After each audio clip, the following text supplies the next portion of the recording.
وزیر اعظم سے عالمی بینک کے ایگزیکٹو ڈائریکٹرز کے وفد کی ملاقات۔ ورلڈ بینک کے تعاون سے تعمیر اور ترقی کے بڑے منصوبے تعمیر ہوئے۔ شہباز شریف کا اظہار خیال۔ وزیر اعلیٰ پنجاب مریم نواز نے آسان کاروبار پروگرام کا اجرا کر دیا۔ 10 لاکھ سے 3 کروڑ روپے بلا سود فراہم کیا جائے گا۔ کوئی کچھ کہتا رہے، پاکستان ٹیک آف کر گیا۔ مہنگائی کے ساتھ بجلی کے نرخ بھی کم ہو رہے ہیں۔ وزیر اعلیٰ مریم نواز کا تقریب سے خطاب۔ ترقی کرتا ملک پٹری سے اتار دیا گیا۔ کرپشن، معاشی تباہی، مہنگائی اور بدتمیزی تبدیلی کی سوغاتیں تھیں۔ نواز شریف کی ارکان اسمبلی سے گفتگو۔ بیرسٹر گوہر کا حکومت پر مذاکرات سے فرار کا الزام۔ مبینہ طور پر چھینا گیا مینڈیٹ واپس لینے کا عزم بھی دہرا دیا۔ بانی پی ٹی آئی کے خطوط نظر انداز کیے جانے کا شکوہ۔ عمر ایوب نے مہنگائی میں کمی کے حکومتی دعوے جھوٹے قرار دے دیے۔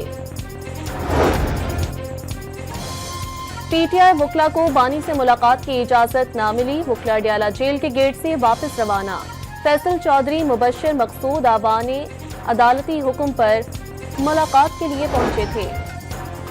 شرجیل میمن نے سیون میں ٹریفک حادثات پر اسما بخاری کا بیان سیاست کی کوشش قرار دے دیا۔ آئینہ ان کو دکھایا تو برا مان گئے۔ وزیر اطلاعات پنجاب کا سینئر وزیر سندھ کو جواب۔ پیپلز پارٹی نون لیگ میں لڑائی کا انجام جلد حکومت کے خاتمے پر ہونے والا ہے۔ عید کے بعد گرینڈ الائنس کے پلیٹ فارم سے تحریک کا آغاز ہوگا۔ شوکت یوسف زئی کی گفتگو۔ آفاق احمد نے آڈیو میسج کے ذریعے ارکان کو اکسانے کی کوشش کی۔ انسداد دہشت گردی، عدالت میں تفتیشی افسر کا بیان۔ چیئرمین مہاجر قومی موومنٹ کے خلاف آڈیو موصول ہونے کا دعویٰ۔ عدالت نے پولیس سے آئندہ سماعت پر مقدمہ کا چالان طلب کر لیا۔ سابق وفاقی وزیر اور جے ڈی اے کے رہنما غلام مرتضی جتوئی کو نوشہر و فیروز پولیس نے گرفتار کر لیا۔ گرفتاری عام انتخابات کے دوران فائرنگ کے مقدمے میں کی گئی۔ مصطفیٰ قتل کیس کے ملزم ارمغان سے برآمد اسلحہ کروڑوں روپے کا نکلا۔